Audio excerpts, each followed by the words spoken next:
Mivavaka fiamenana, vavaka fiamenana.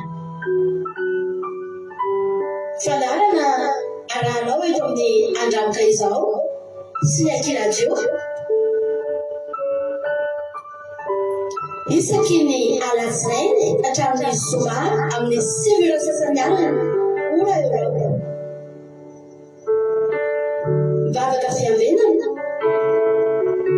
Iarahanao amin'ny mpanompon'Andriamanitra Radio Kolosalama mivady sy ny groupe izay malesy. Andrenesanao toroteny sy fampahelezana. Mivavaka fiamenana. Mivavaka fiamenana. Sambatra izay olona mihaino aho ka miaro toro mandrakariva eo am-bavahady ary miandry eo amin'ny lambanavaranako. Mialoha ny fiamenana amin'ny alina ny maso mba hisaisainako ny teninao. Mivavaka fiamenana. Mivavaka fiamenana.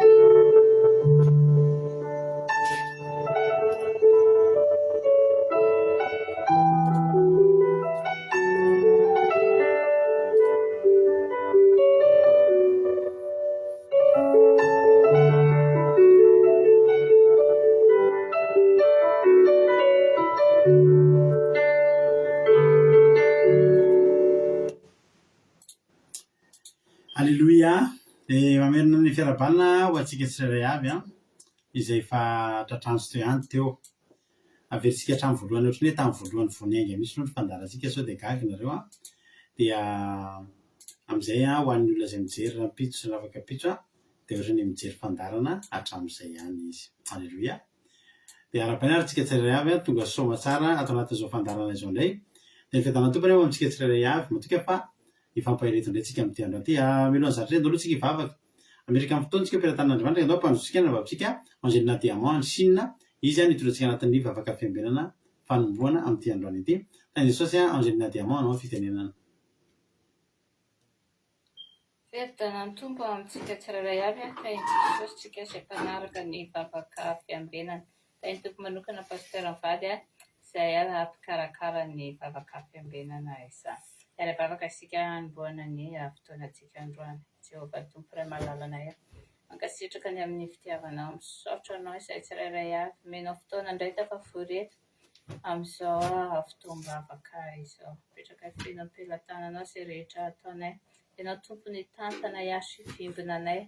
Ianao no hiasa mahery amin'ny connexion izay mampifandray anay tsirairay avy reto. Tantany mandrakariva ny dianay Jesosy izao fandaharana izao io manokana izany. Izay tsirairay avy koa izay avy amin'ny firenena maro manatrika eto amin'izao fotoana izao Jesosy ianao no hanome hery finoana fanantenana ny amin'izay rehetra ataonay izany.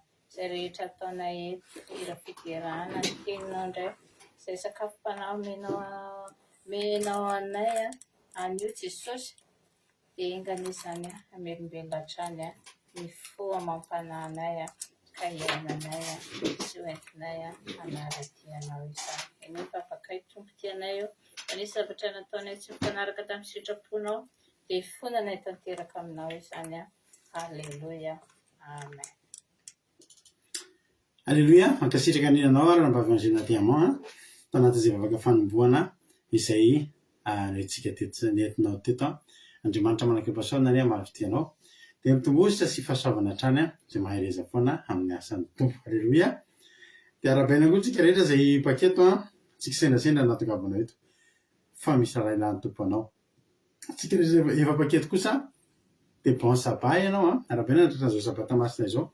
Dia mba ho sabata fafinaretana, fitsarana, sabata fanasitranana, sabata fananganana, sabata tena fifaliana sy fideranao anao any ary sabata fanatrihan'Andriamanitra amin'ny fiainanao any ity sabata ity. Andolotsika hanao hira anankiray. Andao velintsika ilay hira teo. Nanomana hira iray ihany fa ohatry ny aloha velintsika ilay hira teo ataontsika ohatry ny fandarana iray mitokana samy hafa mihitsy ty izay dia avelintsika ilay hira sabata mahafinaritra be teo dia aorian'izay tsika dia amaky ny fijonam-bavolombelona avy aminareo. Inona no nataon'Andriamanitra tamin'ny fiainanao? Nitsodrano aloha azafady aloha nitsodrano aloha dia eo amin'ny tantara faharoa toko faharoa amby telopolo andininy fafito sy ny fahavalo. Tantara faharoa toko faharoa amby telopolo andininy fafito sy fahavalo amin'ny anaran'ny Jesosy manao hoe maherezaka matanjara aza matahotra na mivadi-po noho ny mpanjakan'ny Asiria sy ny hamaroan'ny olona rehetra izay entiny. Fa ny momba antsika dia be no momba azy.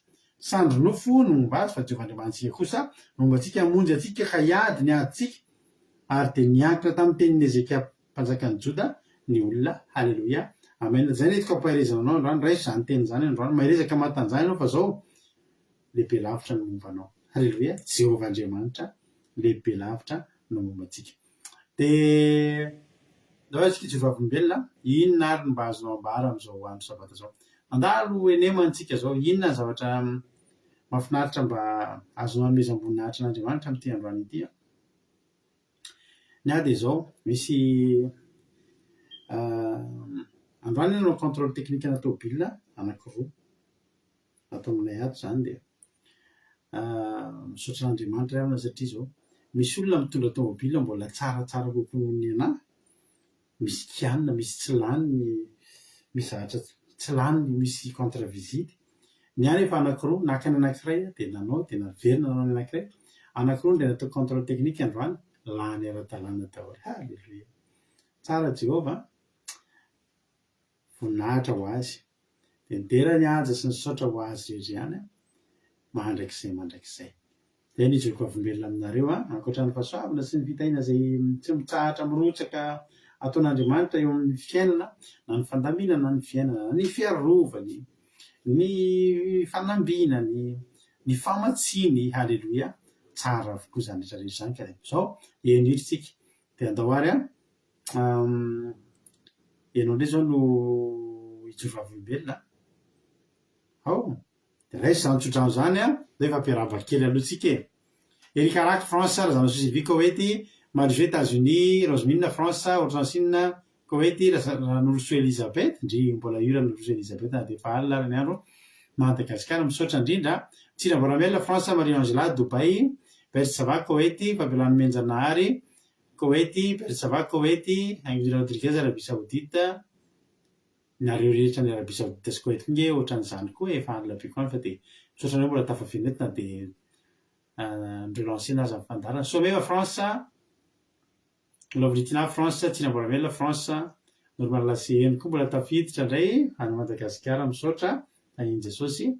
Madagasikara, Rosemina France, Miriam Andriamalala Allemagne, Artisan de Madagascar France, Bersava Koety, Lovritina France, Anjasika Patici France, Lantany Marie Charline misaotra neny mbola io izy miaraka amintsika. Halleluia. Fitaratra mihitsy efa anatin'ny falebiazana nefa dia mahavita miaro toretra amin'ny firy miaritra. Inona ny aretana? Tenin'Andriamanitra ho tahin'ny tompo any ianareo any.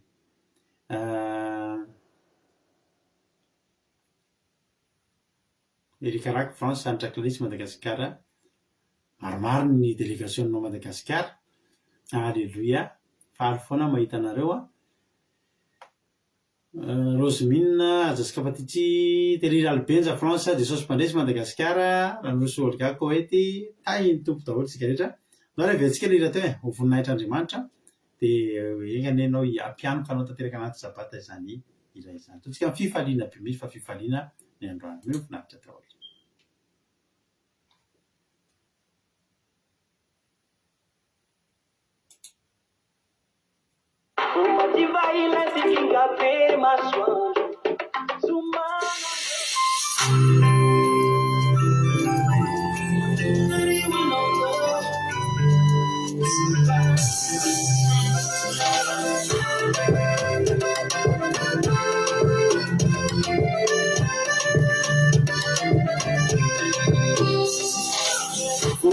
Vai letting a bear maswando sumana do human sabate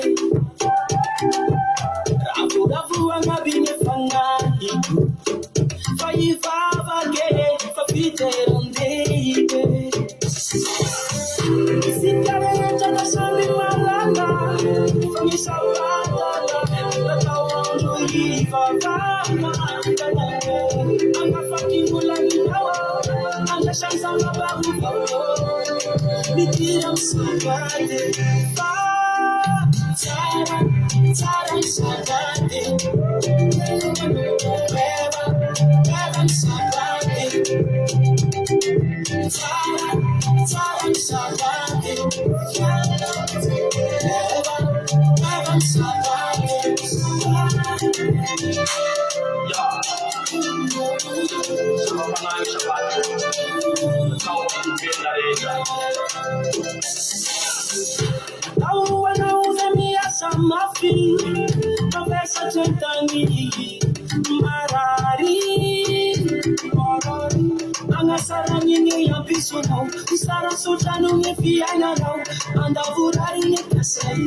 Tsara loatra le hira, tena tsara nanontonony a na ny feony a manetanetana tsara hidirantsika ao amin'ny sabatan'i Jehova. Halleloia.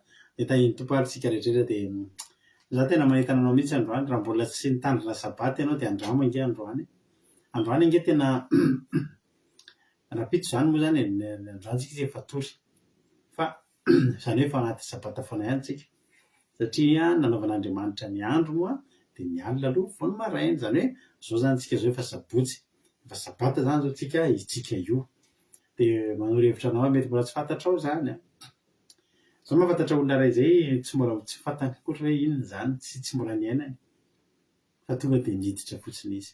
Midira ange ianao amin'ny fitsarany, aza manao ninina androany, aza mandeha mivoaka mitady vola, aza mandeha famojanona ange ianao hatrany dia manokana fotoana tontolo andro tena hivavahantsika. Raha ohatra ianao hoe manirery any tsy fantatro inona ny atao ianao rery dia manome fotoananao rapitso amin'ny folo ora sasany aorian'ny fandaharantsika rapitso maraina miaraka amin'ny rahatody sy rahajonatany dia mandefasa ianao MP amiko messenger radio aky radio dia andefasako lien na zoom zao ny tenenina hoe mba andefaso lien zoom ny commencement dia alefako mampidira zany anao application atao hoe zoom anatin'ny telefoninao dia alefako aminao le lien dia rehefa tonga amin'izay aminao le lien dia klikanao dia tonga dia mifankahita ohatrany hoe anatina trano anankiray tsika samy amin'ny telefonina fotsiny dia tsy tena zavatra be dia be aminao fa zao fotsiny andramoka izaho. de anampy anao zahay be dia be tsy rainao rery tsy na de sy fantatry hoe inona reny ny ataonao fotsiny any fa ho hitanao fa foy zany fotoana ray andro ivavahana zany rehefa tena iarahantsika eo sy tena tafiditra anatin'izany fitiavana an'Andriamanitra sy miangoka anatin'izany hoe fitandremana ny andro sabato zany mety io zany hoe ray andro ve de anao inona daholo gava fotsiny era-pitso amin'ny folo sasany parivan'ny andro raintsika eo amin'ny folo sasaka hatramin'ny roa de manomboka ny laivitsika amin'ny roa sasany vita indray ny toriteny de miverinao anaty zoma indray tsika manao fidérana mamarina ny fotoana misy kilalao mahafinaritra be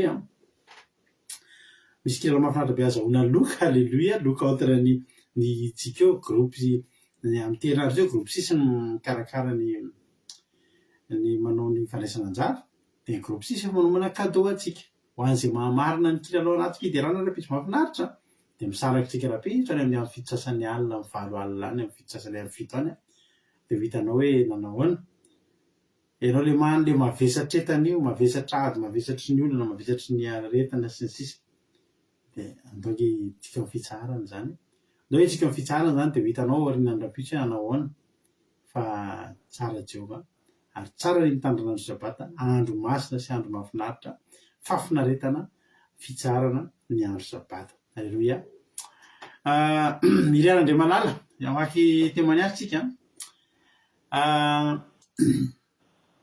Miriam Andriamalala de raha Jesosy fa nisy zavatra efa ela no nirina ny vidiny de androany le izy azokary voninahitro n'Andriamanitra rery azy sady nareo nandritra ny tontolo andro zay milamina tsara ihany koa ny asa alleluia arabainanao zany Miriam tsara Jehova alleluia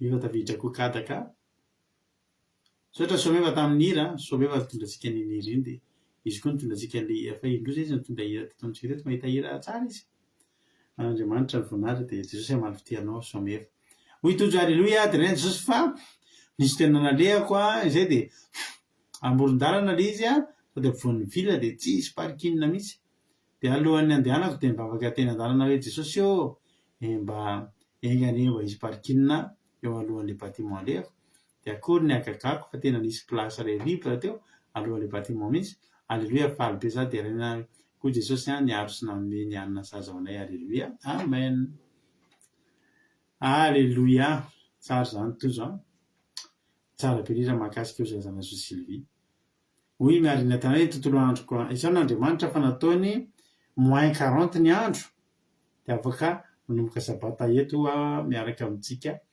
androany hariva pendant sabata -40 Jesosy malalo tsy vitako zany tena maherezy nareo marina ty ahoana ny fomba hiainana amin'izany -40 zany aty aminay mba farafabetsany hita hatramin'izay -10 ny farafabetsany hitako ty zay teto amin'ity France ty fa tadidiko nafarako taranaka faramandimby malaky mananao tantara ela mihitsy zao za -10 zany ahoana ny hiainana amin'izany -40 ry marina ty ana maherezy nareo fa de tahin'ny tompo enjany zany firy ny farafabetsana any aminareo marina ty ana fa -firy tahiny Jesosy sika any Canada zany hoy Erika alleluia sorako Jesosy nitantana anay nandritra ny enemana iny ka mbola afahako mbola manatrika sabata androany sady nomeny hery sy narovany tamin'ny ratsy rehetra amen alleluia sotra Erika ozy izy rove tena tsara le hira hoy lina hoe alleluia misaotra n'Andriamanitra lehibe navita soma tsara ny nemana ny farana finaritra zany alleluia ny fakahita tamin'ny malagasy ray tao amin'ny toerana renesako androany nafinaritra fifandraisana alleluia vita tao anatin'ny filaminana ny asa mandraraha rehetra misaotra azy niarona menakavokely nandritra ny tontolo andro de mbola de nainy Jesosy fatapahona soma tsara ato zay alleluia amen hoy Fabiola hoe alleluia de rena manakariva Jehova Andriamanitra be fitiavana mbola nomeny hery sy tanjaka sy fahasalamana nomeny zay zaza narovany tamin'ny loza sy ny atambo rehetra za tambo maro samihafa sy nahiny vaovao ratsy tamin'ny ankona alleluia ny fitahiny sy ny fahasoavany tsy voatanisa fa maro voninahitra an'Andriamanitra ry any fa tsara loatra izy mendrika de raina somena voninahitra amen hoy someva hoe de raina Jesosy malala fa vita soma tsara ny nemana nahiditra sabata fafinaretana nahazo fahasalamana trany sy nahiny vaovao ratsy mbola tonga eto isika menakavy tsara ny sabata de raha hainanao Jehovah Andriamanitra Jehovah ray manana tompony sabata alleluia amen alleluia baita misaotra an'Andriamanitra lehibe tamin'ny herinandro tonga sondro sabatamasina fitsarana zao feno hoe tanjaka any aminakavy an'Andriamanitra ireny voninahitra amen. Hoy lantany Marisa Lina hoe raika zao somana fa nisy ny kozina mamako tonga namangy tampoka taty aminay mivady androany efa ela betsy mifanketa fa niverinay mivady efa maty izy io efa tonga eo ambavady izy voataitra be zay enina mivalopolo taona izy zao. Alleluia. Ela velona izy notahin'ny tompo vao tonga any tozy de beretoro nyvidiny hoe nginadrika alleluia danay zao tamin'ny fahasoavana nomeny tamin'ny teny maniny ary misaotra azy lehibe mbola velonay nahatratra sabatamasina fitsarina izao. Alleluia amen. Moins 39 le androany fa moins 40 mangatsika indrindra fona daholo ny activité enjan'izany maireza tahiny tompotsika rehetra ratsika hiditra amin'ny anitsika hiditra amin'ny fandaharantsika ny tenin'Andriamanitra. Ny tenin'Andriamanitra zay jerentsika eto moa de tenin'Andriamanitra zay nety mampinoto anatin'ny vavaka maraina tamin'ny herinandro lasa iny angamba zao de metsika azy ary ny fitenenana de avy eo amin'ny eto mamelabelatra ny tenin'Andriamanitra. Alleluia. Mampionina anao avy hatrany ary ny fitenenana.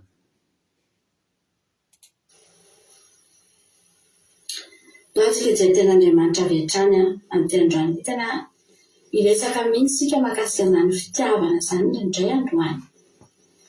Amen. Fitiavana lehibe indrindra rehefa miaraka amin'Andriamanitra sika dia ny fitiavana tena ngeza indrindra avy satria Andriamanitra dia miseho amin'ny endrika fitiavana izy. Amen. Samuela voalohany ny toko 2 ary vakitsika androany. Samuela voalohany toko 2 izy ray manontolo ny vakitsika fa tapatapahantsika dia nazevajevaneny zany hoe andininy voalohany ka hatrany amin'ny andininy fa 7 izany.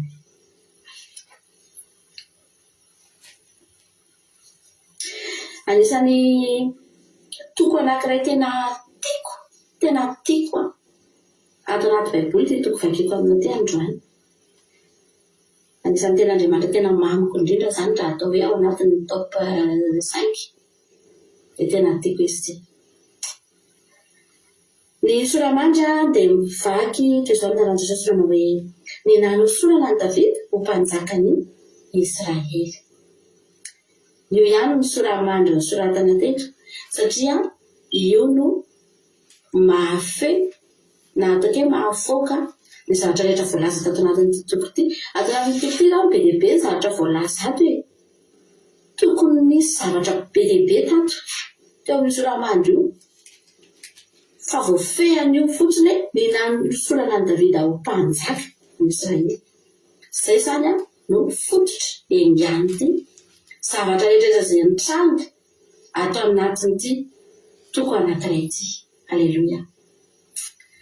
Amaky ny teny antsika amin'an'i Jesosy andininy voalohany aloha no vakitsika. Hoy ten'Andriamanitra ary izy Jehova tamin'ny Samuely mandram-pahoviana no alelovana ho an'i Saoly nefa za dia efa nandaha azy tsy ho mpanjakan'i Israely fa niodiriro no tandroko ka mandeha any fa irahako ho any amin'ny tranon'i Jese Betlehemita ianao efa nahita mpanjaka ho ahy amin'ny zanany aho. Ajantsika eo aloha. Eto zany dia hitan'Andriamanitra tao ampon'ny Samuela. Samuela mbola malahelo amin'ny Saoly satria Samuela dia niezaka foana nananatra amin'ny Saoly, nandritsy amin'ny Saoly. Ary Andriamanitra mihitsy no andefa ny fanahany tamin'ny Samuela mba hahafahany Samuela nananatra ny Saoly foana ilay avana malala mba tsy hivily lalana Saoly. Fa tonga ny fotoana hafanen'Andriamanitra tandremo ny havana fa tsika kay na dia voaositra azy dia afaka ho esorin'Andriamanitra amintsika indray ny ositra rehefa maninona rehefa tsy mety anarantsika. Misy fotoana zany hoe Andriamanitra io tena hafanenina izy amin'ny olona anankiray satria nomena azy ilay fanahy, nomena ny olo ny fanahiny mba hananany olona io toerana mahafinaritra, fiainana mahafinaritra, fisandratana mahafinaritra. Ary tena nasalatra Andriamanitra i Saoly. Fanampalahelo fa na dia nanana ny fanan'Andriamanitra Saoly ry hafana malana dia hafanenina tamin'ny an'Andriamanitra satria kay misy olona misy fanahan'Andriamanitra fa tsy azo ahitsy, tsy azo atoro, tsy azo tenenina. Mila mitandrina isika. Fa ahoana ozy izy nareo? Ahoana moa ny arana zany io Saoly io tena nosotran'Andriamanitra midina tao aminy. Ary Samuel zao mihitsy no niona tamin'ny Saoly. Nanositra ny Saoly ihany koa ho mpanjakan'Israely. Fa tsy azo atoro, manana ny lohany ihany izy na dia efa misy fanahy masina aza ao anatiny. Zany hoe zany ravana malala ny fankatoavana an'Andriamanitra zany dia tena miainga avy any amin'ny nahim-potsika mihitsy io, avy any amin'ny safiditsika mihitsy. Tsika zany nahitana ny fanahy masinao, midina ato anatiko ianao, miasa ato anatiko ianao, vangio fanahy masinao, fenoa ny ositra fanahy eo. Dia tena marina rehefa namalala fa midina tokoa ny fanahin'Andriamanitra. Ny olona rehetra zany rehefa mangataka ny fanahin'Andriamanitra dia hoy tenin'Andriamanitra hoe tsy misy fetrany fanomezana ny fanahy. Fa tena midina io ary milatsaka any amin'ny olona izay mangetaheta sy izay mila azy io. Fa miaraka amin'ny fanahin'Andriamanitra dia izao misy koa ny tenin'Andriamanitra. Fa be dia be ny olona manaiky hidina ny fanahin'Andriamanitra tahaka ny Saoly. Fa tsy manaiky anao izay lazain'Andriamanitra. Izany hoe zany tena safiditsika na hipo avy any anatintsika mihitsy hoe za tena ankatohany io tenin'Andriamanitra io izay zavatra lazain'Andriamanitra amiko dia ho ekeko. Haleloia! Inona ny fototro izany? Inona ny fototro izany? Nao toizantsika ny vakiteny. Samuel voalohany any 2:12 toizantsika katrany amin'ny 2:12 vakitsika. Anaty Jesosy manao hoe fa hoy Samuel, ataoko ahoana no fandeha fa araren'ny Saoly zany motsy ho vonoiny va? Hoy Jehovah, tondraho ny vavy kely ianao ka lasa hoe avy hamono zavatra anao fanatitra ho an'i Jehovah. Ary antsoa Jesy mba ho any amin'ny fanatitra ary izaho mampafantatra anao izay ataonao ka dia hosoranao ho ahy izay ho lazaiko aminao. Ajanontsika eo aloha. Toizantsika kely aloha ary Samuel nanao izay nolazain'i Jehovah dia tonga tao Betlehem ary nitsena azy tamin'ny kovitra milolola teo an-tanàna ka nanao hoe fihavanana va ny avianao? Ajanontsika kely aloha. Nanomboka lasa nisy complicité zany tao amin'Andriamanitra sy Samuel. Hitanareo lasa manomboka ilika amin'izay Saoly. Efa lasa Andriamanitra Samuel amin'izay zao lasa samy manohitra ny Saoly. Dia lasa Saoly ndray zany zao lasa ohatrany hoe nanao moa zany tsy hoe fahavalo fa lasa ohatrany hoe anafenan-javatra. Lasa tsy ampahafantarina ninninona manomboka esorina amin'ny Saoly ny efa miala amin'ny Saoly ny fatokisan'Andriamanitra dia lasa mifindra tsikelikely makany amin'ny Davida. Ary ny zavatra rehetra eto amin'izay manomboka eto dia Andriamanitra Samuel zany eto manao karazana ohatrany hoe alaingalainga kely na hoe lainga moa zany ohatrany hoe izay mihitsy afenina amin'ny Saoly ny zavatra rehetra satria matahotra Samuel ho vonoina hozy izy raha fantany izany zavatra izany. Dia izy Andriamanitra aza matahotra fa sao atao. Ozy teneny fotsiny andeha hanao fanatitra hoe za dia mandeha makany amin'ny Jesy ianao. Amin'ny anan'i Jesosy andiny fahenontsika sao andiny fadimy. Ary izy fihavanana fa roy izy fihavanana avy amin'ny zavatra tao fanatitra ho an'i Jehovah. Amasino ny tenanareo ary andeha araka amiko ho any amin'ny fanatitra. Dia mba masiny ny Jesety sy ny sanany ka nasainy ho any amin'ny fanatitra. Ary noho ny tombony dia nijerany Eliab izy ka nanao hoe ny vahoso Jehovah tokoa ity eto anatrehany fa hoe Jehovah tamin'ny Samuel. Aza mijery ny tarehiny na ny avy mitsanganana fa efa nilaviko izy. Fa tsy matoy ny fijerin'ny olo no fijerin'ny Jehovah. Fa ny olona mijery ny miseho ivelany fa Jehovah kosa mijery ny fo. Ary Jesey nianatra ny Abinadab ka nampandalo azy teo anatrehany Samuel fa hoy izy tsy ity no fidian'i Jehovah. Ary Jesey dia nampandalo ny Sama indray hoy izy tsy ity no fidian'i Jehovah. Ary Jesey nampandalo ny 7 latany zanany teo anatrehany Samuel fa hoy Samuel tamin'ny Jesey tsy no fidian'i Jehovah ireto. Ary Samuel tamin'ny Jesey tapitra eto avokoa fa ny zanakao rehetra hoy izy mifaralansa izy miandrondry izy. No Samuel tamin'ny Jesey manirahaka azy fa tsy hipetraka inana isika maram-patonana eto. Dia naniraka izy ka nitondra ziditra ary mena volo izy sady barimaso no tsara tarehy. Ary Jehovah mitsangana hosotra izy fa io no izy. Haleluia. Ajanontsika eo aloha.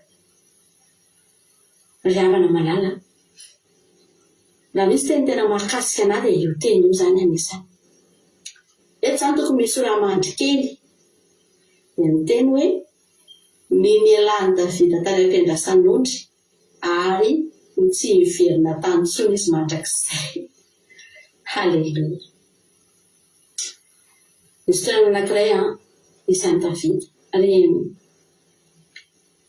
ny olo anaty baiboly zavana rehefa nisy fotoana Saoly no solon'Andriamanitra nanana qualité Saoly ady lava izy ny lava indrindra tsara tarehy.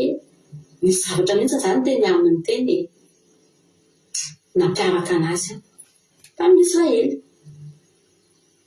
Dia hatreo amin'ny sorony daholo ny vahoaka fa izy lava. Izany zao zavatra anankiray qualité nananany Saoly izay. Dia misorana ho mpanjaka izy.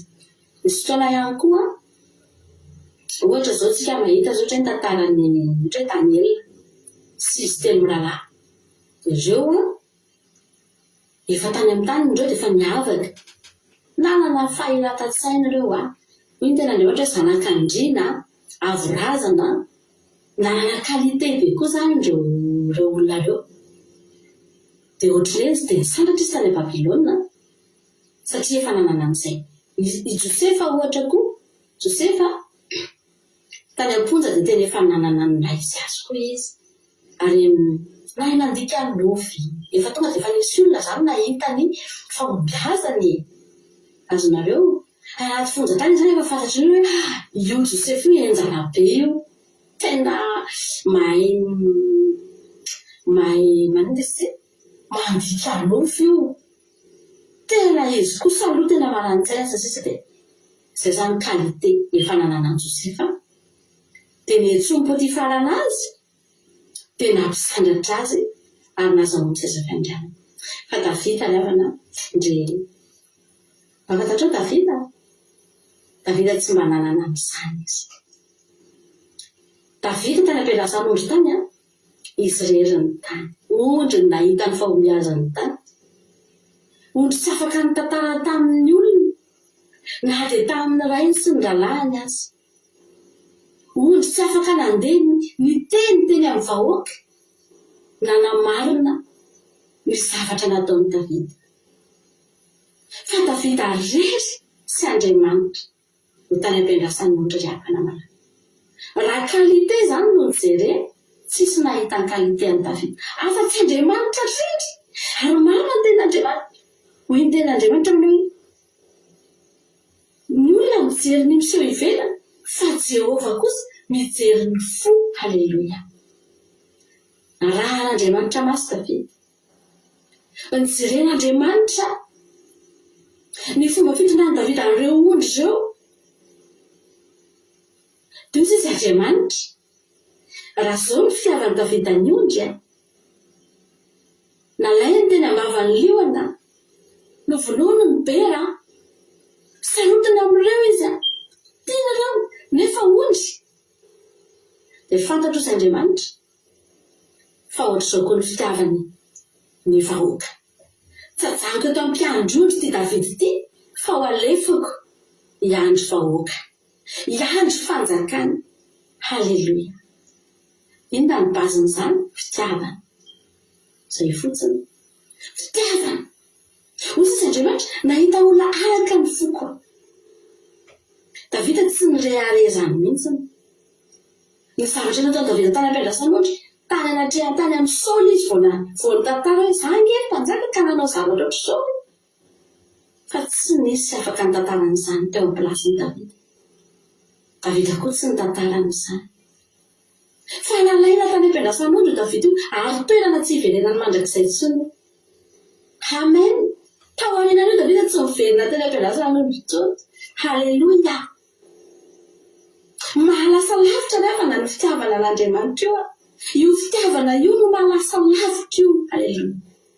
Hoy izy Andriamanitra, vitanao ry Davida ny vahoakan'i Israely satria hitako izao ny fitiavanao andreto ondry izay tandremanao reto.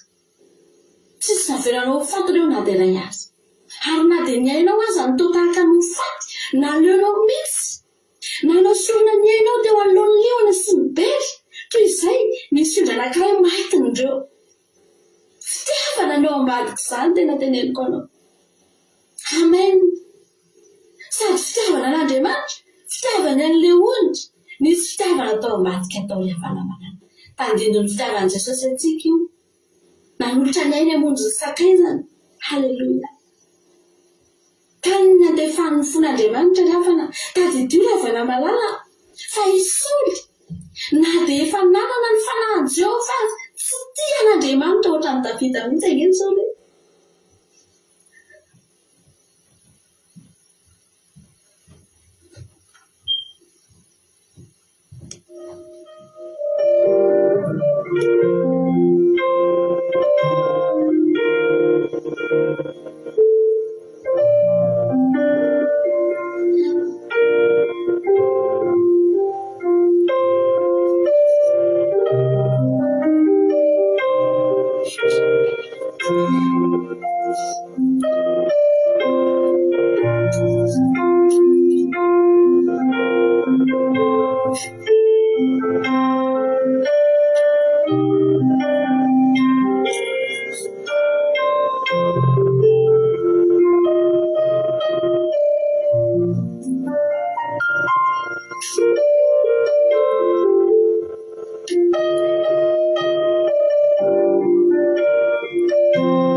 Raha ijery tena Andriamanitra tsika andreo izy tsika Korintana voalohany 13:10. Korintana voalohany 13:10 andiny voalohany ka hatramin'ny andiny fahatelo.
Korintana voalohany angeto 13:10 tena kitsika ny andiny voalohany ka hatramin'ny andiny fahatelo. Nanarana Jesosy manao hoe na dia miteny amin'ny fitenin'ny olona sy ny anjely aza kanefa tsy manana fitiavana dia tonga varahana maneno sy kipatsona ny karantsina ary na dia manana faminaniana aza kanefa ka mahalala ny zava-miafina rehetra sady manana fahalalana rehetra ary na dia manana finoana rehetra aza ka mahafindra tendrombohitra kanefa tsy manana fitiavana dia tsinitsinina ary na dia omeko ho an'ny malahelo aza ny fananako rehetra ary na dia atolotro hodorana aza ny tenako kanefa tsy manana fitiavana dia tsy mahasoa akory izany. Halleluja.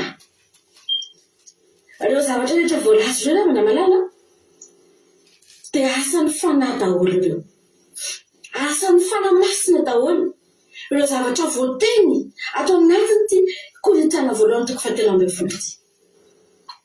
Tsy mahavita hoe miteny amin'ny fitenin'anjely zany ny olona raha tsy misy fanamasina. Ny fanamasina midina angeny mahatonga ny olona miteny amin'ny fiteny tsy fantatra raha fa ny misaoly angeny efa nidina ny fanahin'Andriamanitra tsy vakitsika ny teny fa ao aloha ao hoe rehefa misolana Saoly dia naminany Saoly ny fanena tamin'ny Saoly dia manaminany koa izy no tenen'ny Samuel izy mandehana fa isy olona hifanena aminao dia naminany izy satria manino asan'ny fanahy zany ny faminaniana. Tsy misy olona lavana malala vita anana faminaniana zany raha tsy asan'ny fanahy. Tsy misy olona mahafantatra manana fahalalana rehetra zany raha tsy misy ny fanahin'Andriamanitra. Tsy misy olona zany mahafindra tendrombohitra. Ina moa ilay mahafindra tendrombohitra? Mitory teny ianao dia mahery ny olona mandrava ny ozona sy ny fahavalo sy ny olana sy ny sisa mety délivrance sy ny sisa.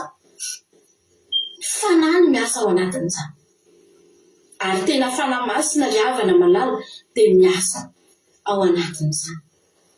Fahasoa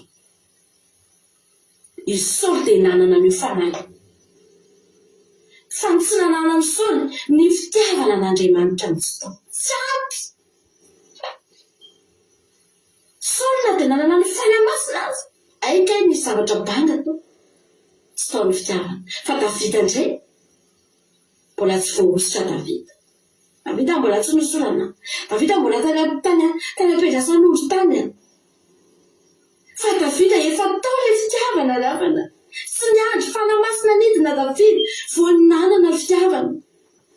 Tsy niandry ny osy Samuel nidina Davida vao nisy fitiavana tao anatin'ny Davida tao. Fa Davida mihitsy efa nisy fitiavana tao ary ka tsy sarotra tamin'Andriamanitra mihitsy no nitondra Davida. Rehefa nidina tao amin'ny Davida ny fanahin'Andriamanitra dia tsy manana ilana an'Andriamanitra mihitsy io Davida io satria efa nialoavana fitiavana ilay fanahy masina, efa nialoavana fitiavana ilay ositra. Ary araka ny teniko anao teo manao hoe mila mitandrina ny mpanompon'Andriamanitra. Fa azon'Andriamanitra tao mihitsy no manala io fanahy io ositra io afindrany any amin'ny olona izay tia azy. Ry havana malala, rehefa tsy azo atorotsika, rehefa tsy raitra tenenintsika, rehefa tsy tia an'Andriamanitra tsika ka hanaraka izay tiany dia esorin'Andriamanitra amintsika io. Ary Andriamanitra mahita olona foana omena ny fanahiny io. Halleluja. Izany no mahatonga antsika mila mitandrina. Nisy teo daholo izao karazana rahalahy Davida rehetra izao. Mbola tokony hisoramandry anankiray koa io. Ny nanandratana ny Davida teo anoloan'ny rahalahy sy ny ray aman-dreny. Ireo olona izay nanambany azy, nanao tsinitsinina azy. Fanasana Jehovah teo maso teo. Tsy nataony Jehovah tany amin'ny takotako. Mbola tokony hisoramandry ray. Fa izany rehetra izany vao voaka tao anatiny hoe ny nanosorana ny Davida ho mpanjakan'ny Israely. Andininy fa 13 zao.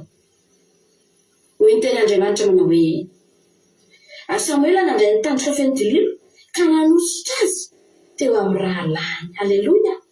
Ary ny fanahin'i Jehovah dia latsaka tamin'ny Davida hatramin'ny andro. Ilay Saoly natany amin'ny Saoly ilay fanahy teny latsaka tao amin'ny Davida. Io zavatra io fantatry Davida io. Ary nahatonga Davida tena natahotra. Misy tena Andriamanitra any amin'ny Salamo ngevaka itsika vetivety. Salamo 51:11. Salamo faraika amin'ny dimampolo andiny faraika ambin'ny folo. Hoy ny tena Andriamanitra manao amin'ny anarana Jesosy. Salamo 51:11. Anarana Jesosy manao hoe aza manary hiala eo anatrehanao ary aza manolesotra ny fanahinao masina amiko.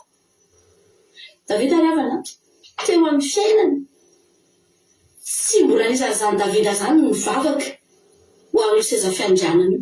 Isaoly tena atahotra ny vahoaka. Isaoly dia tena tsy hiala teo amin'ny seza fiandrianana io mihitsy izy. Ary ny fomba rehetra tena nataony hoe za hijanona eto, za tsy hiala eto satria tiany loatra io seza fiandrianana io. Fa tsy fantatry Saoly aiza ny lakile, aiza ny secret ahafahana mijanona eo. Tsy fantany fa Davida nafantatra. Davida tsy mbola nangataka na dia indray mandeha hoe Andriamanitra mba harovy amiko ty seza fiandrianana ty. Andriamanitra aza esorina amiko zao voninahitra nanako zao. Andriamanitra matahotra hiala eto aho, matahotra hafa baraka hiala eto aho. Fa ny Davida isaky ny misy olana izy ialany io seza fiandrianana io. Tsy problème ny Davida amin'ny ala io. Lasa izy mandeha mitsoka rehefa nenjeny Absalomo. Tsy olana amin'ny Davida ny mahafoy io seza fiandrianana io. Tsy olana amin'ny Davida iavana ny mahapoy ny akanjom-boninahitra tena ny le fidiran'Andriamanitra izy. Tsy problème ny Davida zany. Afaka miala reny, afaka militsany reny fa Andriamanitra lohalala. Ny fanohitra tanteraka mihitsy izy Saoly. Hoy izy Davida aza manesotra ny fanahinao masina amiko Andriamanitra. Fa raha misy zavatra hatahorako hozy Davida dia iza aza manary hiala eo anatrehanao. Aza manesotra ny fanahinao masina. Fantatry Davida fa rehefa eo ny fanahin'Andriamanitra, mbola ao aminy ny fanahin'Andriamanitra, dia ho voatazona eo foana ny seza fiandrianana. Inona nahatonga Davida nahatazona ny fanahin'i Jehovah? Satria tiany Jehovah izy. Ho afindran'Andriamanitra izy amin'ny fanahiny. Rehefa nahita olona tia azy ve Andriamanitra, dia Andriamanitra rehefa tsy manao jeu. Andriamanitra tsy manao kilalao zany izy. Hoe mba tiako afindra-riana anina indray aloha, mba tiako alefa ny anina indray aloha, tiako esorina atao mitoro zany ny fanahy. Aleo io mampiamono ihany fa tiako alana ato indray aloha zany fanahy. Andriamanitra tsy manao kilalao, tsy manao jeu. Fa Andriamanitra mitahiry ny fanahiny ao amin'ny olona anankiray izay tia azy, na roviana na roviana. Ny Davida mandra-pahafatiny. Ianao mandra-paharoviana. Mandra-pahafatiny Davida voatahiry tao amin'ny fanahin'Andriamanitra. Satria manino? Satria tia azy izy. Amen. Ry havana malala. Misy toerana anankiray ny ialanao, tsy hiverenanao tsony mandrakizay raha tia an'Andriamanitra ianao. Tsy hoe nampiandrasanao ny sanontsony ianao. Halleluia. Toerana tsy maintsy nandalohanao fotsiny iny nahafahan'Andriamanitra nijery anao. Amen. Eny ampiandrasanao indreny misy zavatra lalofany iny. Eny ampiandrasanao indreny mety misy alahelo iny. Mety misy zavatra mafy lalofany iny. Niady tamin'ny leona sy ny be, niady tamin'ny masoandro sy ny orana sy ny hafanana sy ny atsiky. Fa hiala eny amin'izay Davida. Amen. Inona ny zavatra ataony Davida? Hanomboka eo amin'izay Davida. Dia hiova ny fiainana. Hisy zavatra izy tsy mbadika amin'izay. Hoe tena Andriamanitra manao hoe tohizantsika andiny 420. Fa ny fanahin'i Jehovah efa niala tamin'ny Saoly. Ary nisy fanaratsaka tamin'i Jehovah nampatahotra azy. Ary ny mpanompo ny Saoly tamin'ny indro ankehitriny nisy fanaratsaka amin'Andriamanitra. Mampatahotra anao. Aoka ny tomponay ankehitriny andidy anay mpanomponao. Izay tao anatrehanao. Dia tady olona mahay mitendry lokanga izahay. Ary rehefa misy fanaratsaka amin'Andriamanitra tonga aminao, dia hitendry amin'ny tanana izy ka dia ho tsara ihany ianao. Hoy Saoly tamin'ny mpanompo. Mizahary olona izay mahay mitendry tsara ka eto ity amiko. Namaly ny anankiray tamin'ny zatoviny ka nanao hoe iry ny anankiray amin'ny zanak'i Jese Betlehemita no hitako mahay mitendry. Sady lehilahy mahery sy mpanafika izy. Ary mahay mandahateny sy lehilahy tsara tarehy. Ary Jehovah momba azy. ary sao dia naniraka tany amin'ny Jesosy nanao hoe irahoaka ty amiko Davida zanakao izay miandry ondry ary Jesosy nakamofo tokony ho zakan'ny boriky iray sy divay iray sy noditra sy zanak'osy ka nampitolainan'ny Davida zanany ho any amin'ny Saoly ireo. Ary Davida tonga tany amin'ny Saoly ka nitondra teo anatrehany ary tiany indrindra izy ka dia tonga mpitondra ny fiadiany. Ary Saoly naniraka tany amin'ny Jesosy nanao hoe masina ianao avereo Davida hitondra eo anatrehako fa efa mahita fity amiko izy ary raha nisy fanahy tamin'Andriamanitra tonga tao amin'ny Saoly dia noraisiny Davida ny lokanga ka notendreny ny tanany ka dia nivelombelona sady nanaritra Saoly ary fanaratsy niala taminy. Haleluia. Lasa amin'izay Davida hanomboka mission Davida io amen. Hitan'Andriamanitra izy tany am-piandrasan'ondry ny fitiavan'ny ondry fa nanana talenta koa Davida. Nanomboka tao zany ny zavatra rehetra niatohan'i Davida hanomboka hiasa amin'izay talenta tendro lokanga zay no hainy hozy Andriamanitra. Rehefa zay no hainao Davida dia zay koa no hitondrako anao, zay no ampiasaiko anao. Andriamanitra ry havana miasa amin'ny zavatra izay efa eo amintsika ihany. Misy zavatra efa nomen'Andriamanitra anao, misy talenta efa nomen'Andriamanitra anao, amin'ny alalan'iny ihany Andriamanitra no miaingy. Amen. Rehefa tonga tany amin'ny Saoly, rehefa niara tamin'ny Saoly ny fanahin'i Jehova dia mazava ho azy fa rehefa miala ny fanamasina dia miditra ny fanaratsy. Ny olona anankiray tsy maintsy manana fanahy mitondra azy na fanamasina na fanaratsy. Tsisy olona hoe tsisy nininona zany hoe mandeha eny dia tena mandeha gola dia tsisy nininona mitondra anazy eny. Fa ny fanahy dia tsy maintsy maka toerana, tsy maintsy manana trano ary ny fanahy dia anankiroa ihany, na fanamasina na fanaratsy. Dia niditra tao amin'ny Saoly ny fanaratsy rehefa niala ny fanahin'Andriamanitra. Dia teo amin'izay nietsika rehetrarehetra tao aorianan'izay efa vokatry ny ositra tao amin'ny Davida daholo amin'izay. Hozy izy ilay mpanompo Saoly, zay mahafantatra mpitendry lokanga, zay mino fa raha hitendry lokanga eto aminao zany olo zany dia ho delivre anao, ho velombelona ny fananao. Nga Davida mbola nanao an'izany taloha, mbola tsy nisy olona nidelivre ny Davida tamin'ny lokanga n'izany tany am-piandrasan'ondry, ondry daholo ny tany. Fa ny tena marina efa Andriamanitra no mamaily an'ireto mpanompo reto, maniraka an'ireto mpanompo reto nda nalaivoako izay. Andriamanitra ngeravana tena maniraka any anjery mihitsy mitantana ny fiainantsika io, maka antsika any amin'ny toerana misy antsika, manaratra antsika. Haleluia. Zavatra tsy mbola expérience tsy mbola nanana ny Davida hatramin'izay niainany, fa zay io vao ataony. Fa ilay mpanompo nefa tonga dia efa miteny zay mahafantatra olona ry ireo zay makany fa ho alainesa zay tena mino matoky zay fa raha tonga eto zany olo zany hitendry lokanga dia ho velombelona ny fanahinao ry mpanjaka. Dia lasa nampanarainy Davida hanomboka hiditra ao an-dapa amin'izay izy. Haleluia. Mihe mandroso zany fa tsy mihe mihemitra, mihe miakatra zany fa tsy mihe midina. Hosorana ho mpanjaka mbola tsy mpanjaka, efa mihe miakatra makany, efa miditra an-dapa ny tongotra. Haleluia. Indray tsika mahazo teny fikasana, mahazo promesse tsika. Dia ozy isika androany tsika mahazo an'ilay promesse, dia ozy isika afaka herinandro aiza koa zao zay tanteraka eo. Na mbola afaka iray volana aiza koa zao zay tanteraka eo. Fa ilay Davida mba fantatrao 7 taona vao tanteraka ny promesse, vao tonga teo amin'ny seza fiandrianana izy. Ary ny antsika firy za mino fa raha ianao ny 7 taona zany vao tanteraka aminao ny valim-bavaka sy ny teny fikasana omenanao mety kivy ianao, tsy tateo intsony ianao.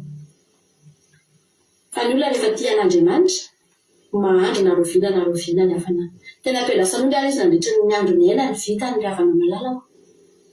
Efa nampanantenana azy zao hoe ny seza fiandrianana dia izy indray tsy ahandry ary betsaka ny olona ohatran'izany.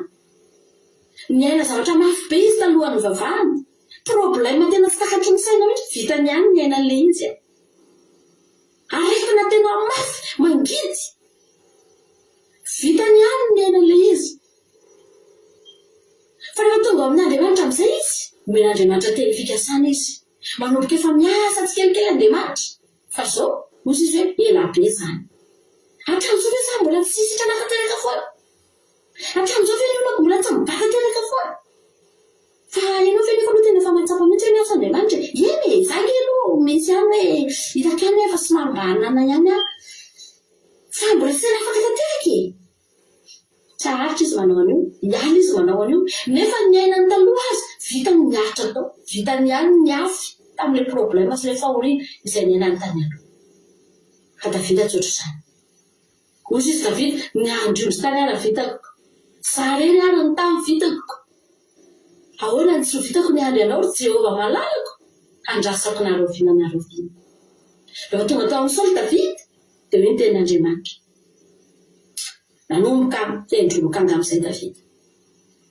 Tendreny Davida ny lokanga. Halleluia.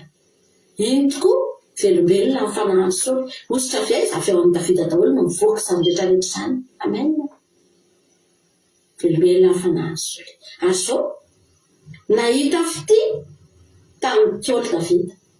Ianao rehefa voaositra Andriamanitra, na olona misy devoly ary ty ianao. Sa ahoana ny nareo any akoho hoe reo nge manompo sampy. Manan'Andriamanitra fa tena fanaratsy nge tompon'ireo olona reo e. Fa mahita fity nareo sa tsy mahita fity? Na olona misy devoly ary, na mpanompo sampy azy, na olona misy fanaratsy azy, ty ianao. Amen. Satria ianao ty an'Andriamanitra. Nandray niositra avy amin'Andriamanitra ianao. Ianao mahita fity io, olona miotra saika misy devoly daholo kely olona fanelaselatsika. Anareo hoe tsy mieritreritra an'izany. Ka ianao rehefa tsy ny olona rehefa tsisy fanahin'Andriamanitra dia misy devoly. Samy hafa fotsiny ny fisehony. Fa mahavariana mahita fity amin'ny olona ihansika. Satria misy fanahin'Andriamanitra ao anatina ao. Dia tonga tao Davida rehefa namalala. Halleluia. Tiany Saoly izy. Asaingy izao. Tsy ho mandrakizay. Tsy hanao intsontsika. Ao aorianao tonga dia nitolany Solamandry eo ambany eo dia amin'ny Davida sy Goliath. Nitoy ny tantaran'i Davida. Tsy nijanona teo intsony. Ny zavatra mahafinaritra dia izao. Hanomboka hiatrikary Davida. Fa niady rehetra olona lovany, lalana ekarany makany amin'ny seza fiandrianana. Miakatra tsikelikely. Halleluia. Miakatra. Tian'ny Saoly Davida teto, fa tsy mandrakizay io ka. Misy ny fotoana tian'ny Saoly Davida, fa misy koa ny fotoana tena mialina ny Davida amin'izay Saoly satria nahoany rombahana amin'izay ilay seza fiandrianana.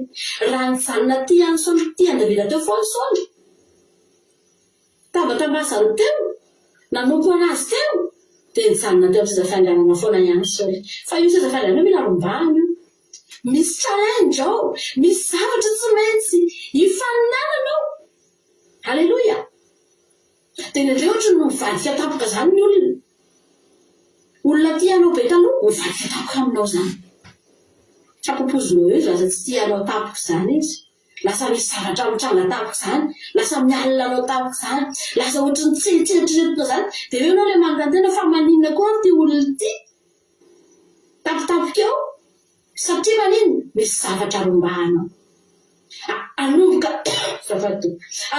antrombaka amin'izay Davida eo. Anomboka aka n'ilay seza fiandrianana amin'izay Davida eo. Tsy maintsy mandalo ady. Raha taloha Davida tany am-piandrasan'ondry, ondry ny nandrasan'i Davida, miaritra izy lioana, miaritra izy beritra, miaritra izy hafanana, miaritra tsika. Mety nisy olana ankija. Fa ondry ny mbola nandrasana. Fa eto anomboka hiandry vahoaka manambitra isake Davida. Tsy mora nge izany andraikitra ho raisin'i Davida e. Noho izany ry havana malala ny prix payentsika dia arakaraky ny toerana misy antsika. Amen. Za mampaheranao androany. misatra lalovatsika dia tonga dia teneno hividy fisandratana indray amin'ity zavatra ity. Hovidiko amin'ity indray seza fiandrianana. Halleluja. Miakatra ianao efa tsy memidina. Amen. Yesu eo anatin'ny sainao izany ianao hiverina any am-piandrasanao izany intsony fa tsy antsony ny antsonanao. Hiandry vahoaka amin'izay ny antsonan'i Davida. Petera nge avana malala rehefa nantsony Jesosy. Hoy izy Jesosy manomboka izao ny Petera, ataoko mpiandry, ataoko mpananatolona amin'izay ianao. Fa inona ny zavatra neny tamin'ny Petera? Nidratra nge Petera. Saiko maty nge Petera. Tamin'izy mbola mpanarato tondro. Dia inona mba zavatra neny tamin'ny Petera? Toromaso, arerana, manasarato. Fa rehefa iandry ho atao mpanarato olona amin'izay Petera. Hoy izy Jesosy, olona amin'izay no atao anatovinao Petera. Dia mifanaraka amin'izay koa ny prix payen Petera. Efa tsy toromaso amin'ny alina ntsony fotsiny. Tsy arerana manasarato ntsony fotsiny. Fa hatrany am-ponja mihitsy. Reraka mihitsy. Satria manino? Misy fifahazam-panahy eo an-tanàna. Ravana malala. Mandeha ambaratonga io. Misy fotoana aloha ianao mahita fity. Alleluia. Te-haka be raha mahita fity. Amen. Fa misy fotoana indray ianao tsy mahita fity indray. Ohatry ny tsy tiana indray. Ohatry ny hankalaina indray. Ohatry ny ejehana indray. Ohatry ny atao tsintsiana indray. Dia tazitra io. Tsy hoe niova taminao akory Andriamanitra. Tsy hoe lasa naninona koa ary Andriamanitra izany. Nga zao no mifanarahana. Fa manina ilay olona lamba be teo lasa ohatry izao. Satria misy zavatra rombahana indray eo ambadik'izay. Havana malala. Pozitif eo foana. Miaraka amin'Andriamanitra. Pozitif eo foana ny ao anatinao miaraka amin'Andriamanitra. Ny zava-dehibe aminao dia izao tiavo Andriamanitra. Izay ihany. Fa rehefa tianao Andriamanitra, Davida tsy manana fanahina izany mihitsy teo amin'ny fiainana. Nandeha izy natao anaty haram-bato izy, natao anaty zo izy, natrika Filistina izy, natrika Goliath izy, natrika Amalekita izy, ninona fa valy teo alohan'i Davida dia izao foana ny tao anatiny. Tsy nanana fanahina izany mihitsy Davida. Fantany ny zavatra ao anatiny foana. Fantany fa tsy niala tamin'ny Andriamanitra. Fantany fa tian'Andriamanitra izy, mbola voatahiry ao ilay fanahy. Tsy niala ao iny, tsy mbola nomeny olo-kafe iny, fa mbola ao. Alleluia. Izay ihany, izay ihany. Izay ny toko tao anatin'ny Davida. Hoy izy Davida, tsy ninona manoloana anahy eto. Ny fanahan'Andriamanitra mbola tao. Nosorana inona moa izaho teo? Mpanjakan'Israely. Alleluia. Ho mpanjakan'Israely aho. Izay no nansorana anahy. Ary tsy maintsy tonga eo amin'izay tanjo izay anaroviana. Amen. Davida nge ravana malala. Azafady. Mbola tamin'izy vao mpanjaka aloha. Nosorana mpanjaka ny Joda aloha izy. Dia raha ohatra izany Davida ka tonga teo izy. Sao ve mba teny fikazana nga zao no nanosoranao anazy Samuel. Mpanjakan'Israely nge no fanarahana fa tsy mpanjakan'ny Joda e. Ka mandeha tany an-tohatra ravana. Miakatra fa tsy midina. Nosoranao mpanjakan'ny Joda Davida. Tao aorian'izay izy mbola nisy adinatra handray aloha.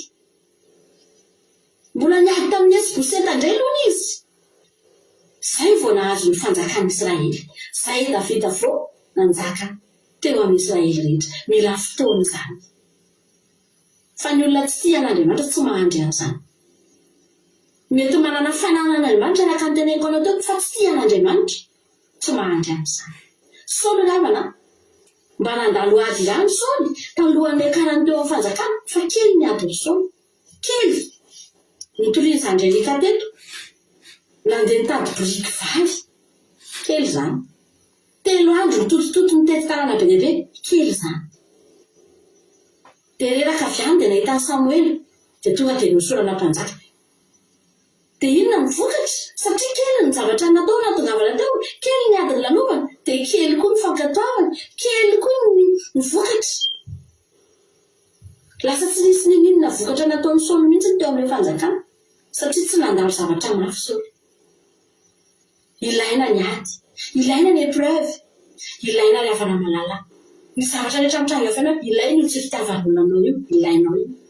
Mba hatonga anao an'iny? Azo. Ho tonga anao eo amin'ny tanjon'Andriamanitra. Amen. tianao betsaka ny vokatra da zakivy mandalo ala mandalo épreuve mafimafy fa sao Andriamanitra efa niteny taminao fa ho any an-danitra nge tsika reto hoe tsy seza fiandrianan'i Israely nge nomenanao lanitra nge nomenantsika seza fiandrianan'i Jesosy nge nomenantsika manamalala any amin'izay toerako ny toeranareo dia heverinao fa mora zany heverinao fa tonga fotsiny antsika tsia fa misy zavatra nalovana fa sao mahereza inona ny ao anatinao voatahirinao ve ny fanahin'Andriamanitra mbola makatoa azy foana venao tianao Jesosy fa lanjalazany tena Andriamanitra ny taminao androany ianao fa voaray anao zany amen.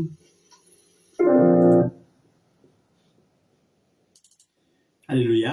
Misaotra anao mampionana tamina tan'izay tenin'Andriamanitra mamy tena mamy ary tena mihaino tena ndray dia voakasika koa ny fo dia maniry. Alleluia.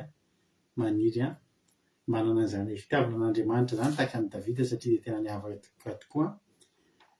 Tsy tonga ho azy koa zany hoe Andriamanitra tena niteny nahita olona araka ny foko raha nahita ny Davida izy.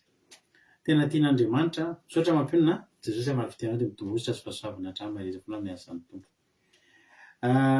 Saoly tian'Andriamanitra ary matoa ny fidiny dia tiany fa ohatran'ny hoe nivadihan'ny Saoly ny ela ay Andriamanitra efa nahitany Davida. Mbola mpanjaka izy Saoly nefa nahitany Davida Andriamanitra. Alleluia. Ary io Davida hitan'Andriamanitra io dia Davida manana toe-po araka an'Andriamanitra. Andriamanitra moa dia fitiavana dia ny toe-po araka an'Andriamanitra zany dia toe-po manam-pitiavana. Teo amin'ny ady atomboka any amin'ilay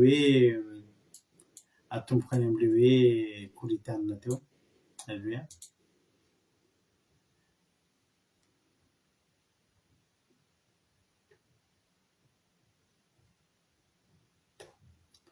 Alleluia.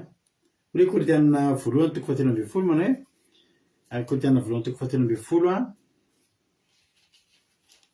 andininy 9-7.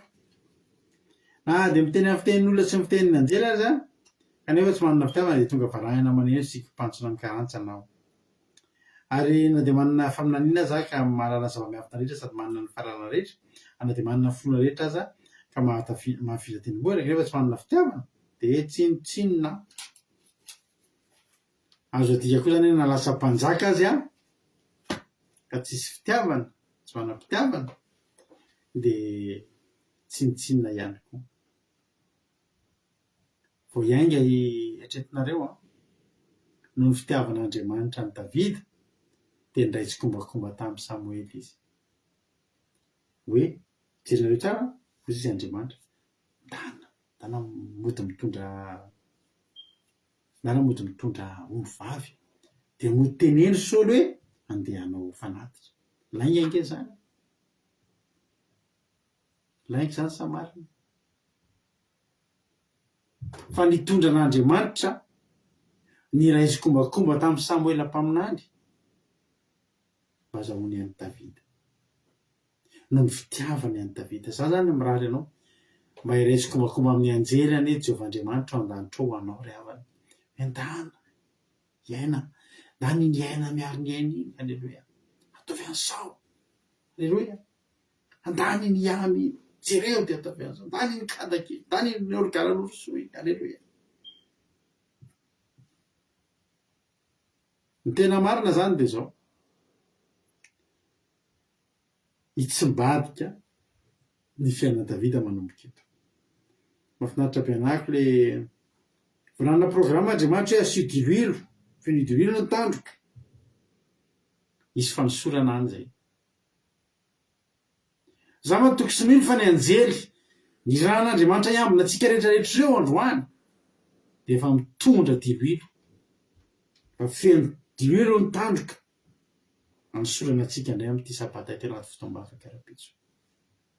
amen.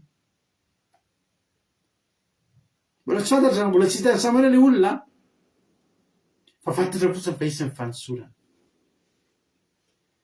Efa hita le hosorana, efa hitan'Andriamanitra ianao io, hitan'Andriamanitra efa foizanao io. Betsaka ny sakrifisy ataonao mba hitandremanao Sabata. Jehovah ny hanositra anao noho ny fitiavanao azy, ny ataon'Andriamanitra takano ny fitiavanao azy, ositra. Aleloia, fanamasina. Aleloia, manana etaetan'izany. Ary io fanosorana io dia nanova fiainana io. Mahafinaritra be ale ny fotoana nanosorana an Davida no fotoana niandrasan'ny ondry farany. Aleloia. Ny fotoana nanosorana azy, ny fotoana niandrasan'ny ondry farany. Amen.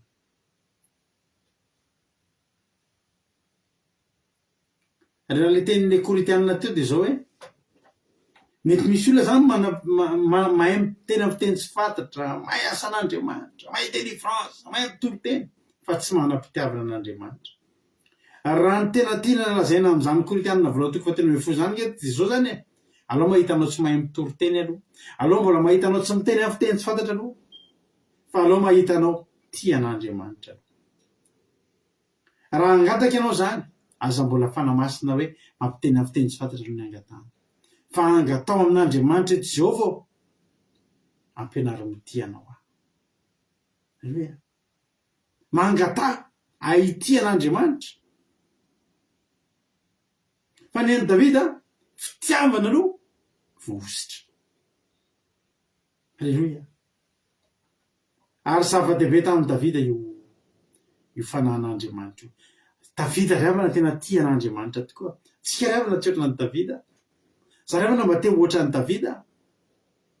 Mbola lavitry ny hafa ny kitay. Raha ny fitiavan'i Davida an'Andriamanitra, ny fitiavantsika an'Andriamanitra mbola kely. Jerena tsara, mahafinaritra an'ilay salama faha 150 teo. Raha moa tsy amela peratra lava be satria efa betsaka ny voalaza. Le salama faha 150 teo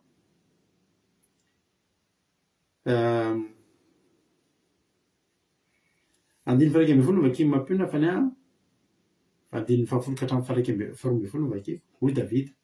Ity salama faha 150 ity dia nosoratan'i Davida rehefa avy nakany Batseba izy.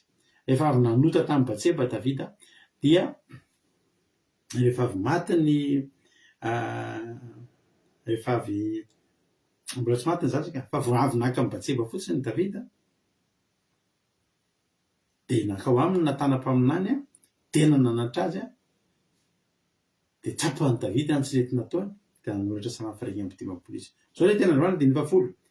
Amrony fo madio Andriamanitra ohatry ny tehiteny zany hoe le foko teo esory mihitsy fa voaloto iny, fa le foko teo avereno le loto esory fa le foko mbola tianao avereno. Avoziorina marina amin'ny fanahy ato anatiko, ny fanahiko ato anatiko. Aza manara ihany eo anatrianao ary aza manaisitra ny fanahinao amiko. Tena mahakasika tokoa ny havana.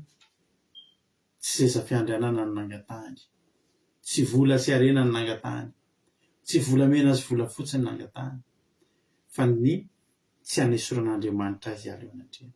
Veritsika raha miara amin'Andriamanitra, veritsika ry havana raha esoran'Andriamanitra tsy eo anilany. Aleloia. Aza manara ihany eo anatrehanao, aza manaisitra ny fanahy masinao, fanahinao masina amiko. Satria fantatry Davida fa zany ny fototry ny soa rehetra, zany ny fototry ny fiainana rehetra. Zaho ozy mpanjaka mety afaka ho ahongana, mety afaka ho babo ny fanjakako, mety afaka mpanjaka miongana, mpanjaka resy, fa ny fototry ny fiainako tsy ao amin'ny fanjakako. Ny fototry ny fivaliako tsy seza fiandrianako. Ny fototry ny fafinaretako tsy ny fananako miaramily, fa ny fototry ny fiainako rehetra dia ny fanahy masin'Andriamanitra ato anatiko. Za eo anilan'Andriamanitra. Aleluia. ampidio amiko ny fivaliana amin'ny famonjenao ary toany fanahy mazoto. Alleloia. De lasa Davida, de nosorany Davida, maro ny nampitahina teo daholo ny rahalahy rehetrarehetra, teo daholo ny rahalahy rehetrarehetra, nampandalovina teo izy rehetrarehetra, fa tsisy mitovy aminy. Eo imason'Andriamanitra tsisy mitovy tamin'ny Davida. Tsara nge zany ry havana manana, mba mangatahinao an'izany na mandalo eo zao tontolo zao, mbola hafa ny fahitan'Andriamanitra anao. Izy Jehovah tsy izy io. Alleluia. Nandalo ny anankiray, tsy izy io. Taony tsara, taony bikana, taony lehibe, taony mahafinaritra anao amin'ny raha jerena amin'ny mason'olombelona. Ho hita ho Jehovah tsy izy io. Aiza le izy? Any atsara izy. Dana alaivo izy. Alleluia. Alaivo izy de soloy mpiandry-omby. Alaivo izy de soloy mpiandry-ondry. Fa ho izy hoetika izy anaraka anahy. Alleluia. Jereo fitantanan'Andriamanitra ny Davida.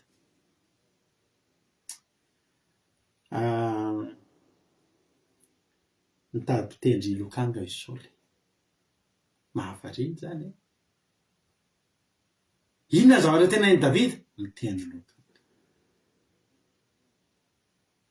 De zao, lokanga ny Davida iny tsy hoe lokanga tsara indrindra teo tsotra ny lokanga ny iza moa le olona adiniko le anarana. Misy le raha manana orchestre malaza be zay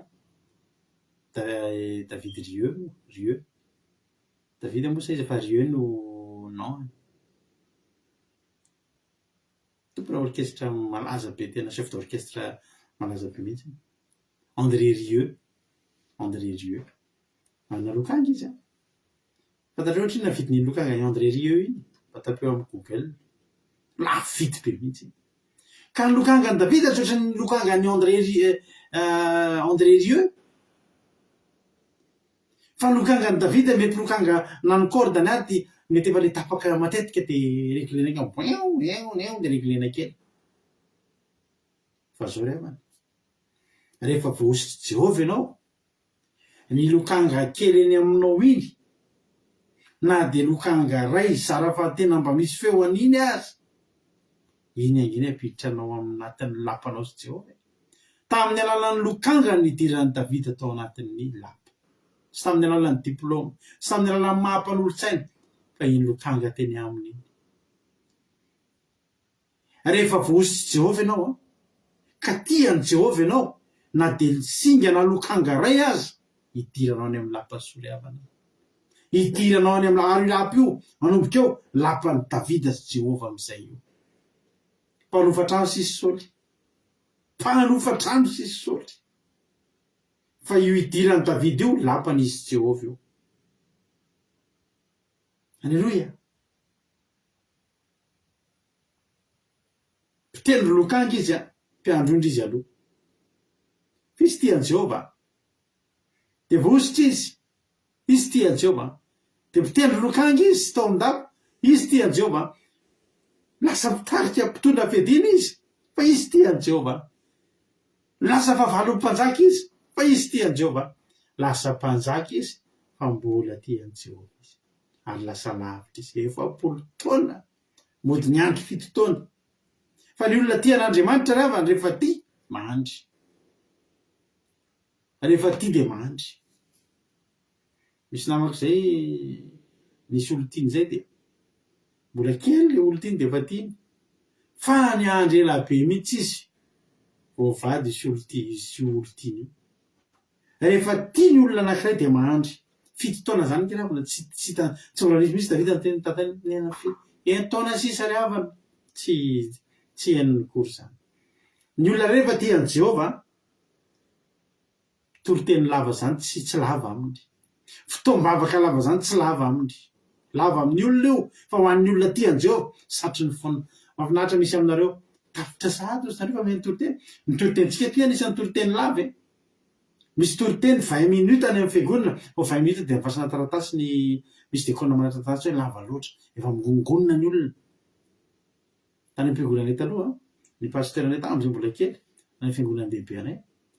tena zany pasterana izany tena olona tena manana tena ny azo rafirafitra daholo mihitsy ny zavarehetra atao, dia ny azo mipetrapetraka daholo mihitsy, tsy mahazo tara miaraka amin'izany ary tena mipetrapetraka daholo hoe ty 20 minutes ty 5 minutes ty ohatro zao, dia vao mihoatra ny toriteny dia migongonona an'ilay fiangonana, tsy zatra toriteny lava zany.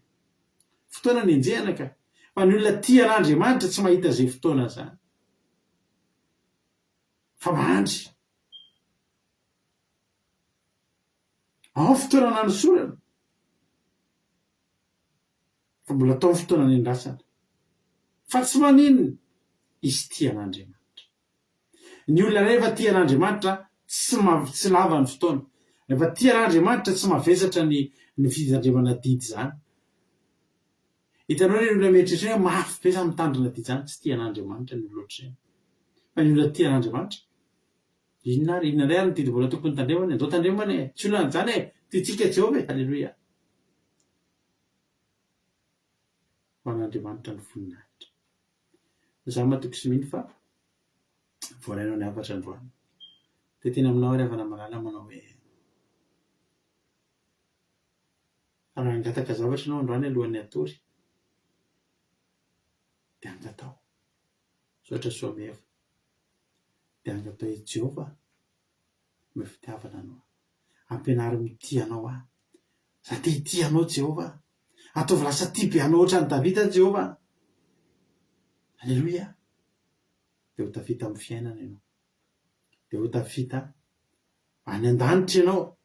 Fa ny olona rehetra tonga any an-danitra any ry havana, misy olona mety tsy nahay baiboly tany, misy olona tonga any an-danitra any tsy mpitory teny, misy olona tonga any an-danitra any tsy mpanao délivrance, fa ny olona tonga rehetra any nitoviny dia zao tia an'Andriamanitra daholo. Amen. Ho tahin'ny tompony ianao zany mifavaka ho anao mba anisan'izany olona tia an'Andriamanitra zany ianao. Tia an'Andriamanitra ianao dia zao mifankahita aminy ianao. Maro ny épreuve lalovana, fa zao aza vela hiala ao aminao fitiavanao an'Andriamanitra. Angatao fa azo angatana ny Jehova, ataovy tianao za. Jehova, kolokolo ny foko itianao foana. Jehova, isan'andro ao vao fo dia ataovy tianao. Alohan'ny hatory aho dia ataovy tianao. Mamakivaky ny tontolo andro koa ny zavatra rehetra ataoko dia ataoko satria tiako ianao. Halleloia. Dia ho an'Andriamanitra ny voninahitra. Tonga ny fotoana hizarantsika fahatsapana. Inona ny voarainao, inona no azonao ambara, inona no zavatra voarainao tamin'ny androany, dia tonga ny fotoana dia atao ianao hizara fahatsapana, fa fantatro fa mananao lazaina ianao. Hizara fahatsapana tsika, halleloia. Dia rehefa ao ary ny mpizara fahatsapana dia lasa aloha ary rehefa ao ary raha mpahafiangonana Rodriguez dia andao omentsika azy avy hatrany ny fitenenana. Rodriguez, anao ny fitenenana, inona ny azonao lazaina, inona ny azonao ambara? Mankasitraka pasterana amin'ny fitenenana dia manana fahitanan Jesosy amintsika rehetra. Dia mankitraka anareo mivady koa tamin'ny tenin'Andriamanitra raha tena hoe mamy be mihitsy ny zavatra tena nakasika be an'andro azy zany dia ny hoe misy olona manana fanan'Andriamanitra, misy fanan'Andriamanitra ao anatiny kanefa sady tsy azo tenenina, tsy azo analina, tsy azo ahitsy. Dia hoe ny fankatoavana Andriamanitra dia tena miainga amin'ny naipotsika avy ao anatintsika mihitsy. Dia faharoa ilay hoe mahalasa lavitra ny fitiavana an'Andriamanitra dia manaraka hoe azon'Andriamanitra atao ny mamindra fanahaniny ho amin'ny olona izay manana fitiavana anazy. Dia hoe Andriamanitra dia mitahiry fanahiny ao amin'ny olona izay tia azy na oviana na oviana. Dia fahefatra hoe ny takalon'ny fitiavana an'Andriamanitra dia ositra sy fanahy masina, ary ny Davida fitiavana aloha ny azy izay vao ositra. Dia tena farany hoe ny olona anankiray rehefa tia an'Andriamanitra dia tsy mavesatra ny ny didin'Andriamanitra tsy mavesatra azy mitandrina ny didin'Andriamanitra ary tsy misy fotoana hoe lava izany. Dia izay ny tena nakasika ana pasitera dia mankasitraka indrindra tahiny Jesosy. Aleloia, tahiny Jesosy, aleloia, mankasitraka anao mampafaingonanao dedikasy dia Andriamanitra manaka-pahasalamana maro fidianao dia mitombositra mitombo fahasalamana hatrany dia mahireza foanafoana amin'ny asan'ny tompo. Aleloia, mamy be ny fizarana fahatsapana. Fasika biditra ho lafy manaraka indray izara fahatsapana manaraka raha efa ao ary marina ty anahy dia andao mena fitenenana ary izy. Inona ny azonao ambara? Eo mankasitraka pasitera na amin'ny fitenenana ny nanamarika androany hoe tsisy qualité fizika mihitsy izany Davida raha oharina amin'ny mpanjaka sy ny olona rehetra tao anaty baiboly fa ny toe-pony no hitan'Andriamanitra dia ohatran'ny hoe tsinjon'Andriamanitra hoe ohatran'ny fitiavany ondriny no hitiavany vahoaka ho entiny ao. Dia faharoa nanamarika anahy hoe rehefa nidina tao amin'ny Davida amin'ny fanahin'Andriamanitra dia tsy sahiran'Andriamanitra namola vola azy satria efa olona feno fitiavana Davida. Dia fahatelo tena nanamarika anahy ilay tsodranin'ny tera hoe irotsaka amintsika ny itsikombakomba izany ny anjely sy Andriamanitra ao ambony ao ho antsika ety ambony tany dia ohatrany tena nanamarika be mihitsy izay dia fahatelo tena ohatran'ny faefatra moa izany nanamarika hoe mila mahary isika amin'ny teny fikasana ny Davida nahandry 7 taona izy fa aza manaiky hoe hiala aloha zany fa mila mahandry mba hatateraka ny teny iny dia masabadaholintsika dia mankasitraka anareo tamin'ny faridelan-dranontany tompo daholo.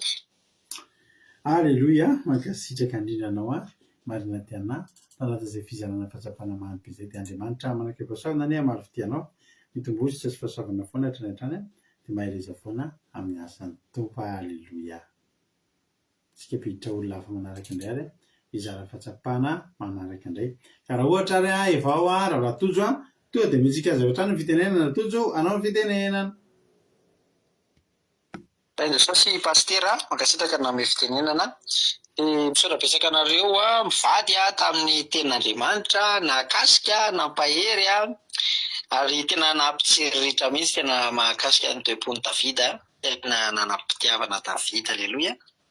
Dia ny voalohany moa ilay hoe Davida tia ny ondriny efa niandry ny ondriny niaro ny ondriny tamin'ny bira sy ny liona tena nanam-pitiavana ny ondriny dia hitan'Andriamanitra izay fitiavany Davida ny ondriny izay dia fantatr'Andriamanitra hoe raha atao mpanjaka koa Davida dia ireo zanak'Israely ireo ihany eny ondry dia ho tiany Davida ireo dia ho ambesiny Davida tsara ireo dia ho arovany Davida ireo tahaka ny ambenany ny ondry. Aleloia. Dia nahafinaritra koa ilay fifankatiavan'ny Davida sy Andriamanitra tany amangingina tany narovan'Andriamanitra izy dia ny olona tsisy nalaza fa tena hiady amin'ny Goliaty izy vao tsy maintsy nitenenina tamin'ny Saoly amin'izay nahafaty an'izao Léona sy Bera sy ny sisa. Dia ilay hoe nanao complicité kely koa Andriamanitra sy Samuel dia nahakasika kely hoe hanao complicité koa izany Andriamanitra sy ny anjely ho antsika. Aleloia, mahafinaritra izany. Dia ny fahatelo tena nakasika ilay tena zoky mampionona koa hoe efa niala nenina Andriamanitra fa Saoly tsy nentina narina dia rehefa tsy nentina narina izy niala tamin'ny fanahin'Andriamanitra. Dia izany hoe lesona ngeza be izany raisina tamin'izany hoe mila manaiky fananarana rehefa anarina dia manaiky satria sao dia hiala ny fanahin'Andriamanitra. Dia nakasika anahy koa ilay hoe tezaka koa moa ilay anankiray tena nakasika teo ilay hoe ny seza fiandrianana tsy dia nirarahin'i Davida fa ny zava-dehibe taminy dia ny fanatrehan'Andriamanitra aza manala hiala eo fanatrehanao satria nakasika kely ny toe-pony Davida. Dia izay nakasika anahy dia tahin'i Jesosy daholo isika rehetra. Aleloia, mankasitraka indrindra anao raha tojo tanaty izay fizarana fahatsapana mamy be izay dia Andriamanitra manaka-pahasalamana maro fidianareo telo menada fa mahafinaritra sady mamy ny fizarana fahatsapana.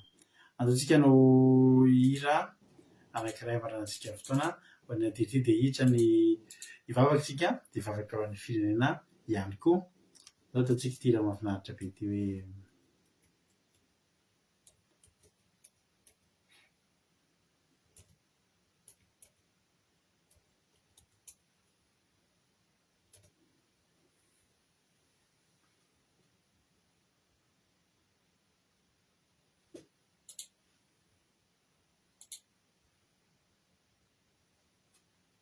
Manovolanitra daholo antsika rehetra. Androany tsika rehetra samy miteny androany manao hoe tokana ny teninay Jesosy izay tianao. Halleloia. Afaka mba miara-mira amiko an'izany izany ianao hoe za Jesosy tena tianao koa za io manofinaritra ray dia efa afatsika vinan'izany.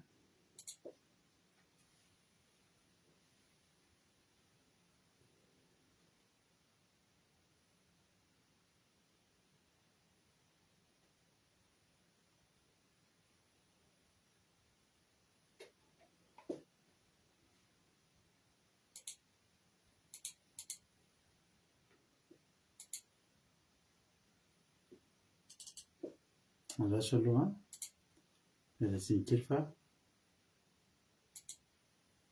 tsy misy feo ilay izy.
Alleloia.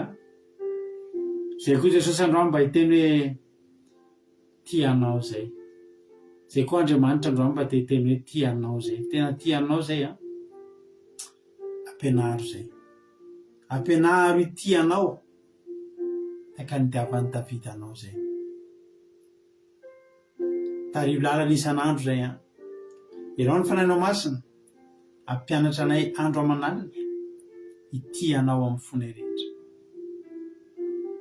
Fa zany no sambatra anay. Ataonay loha laharana ianao. Tsy ataonay izay hampalelo anao fa hovalianay fitianao Andriamanitra.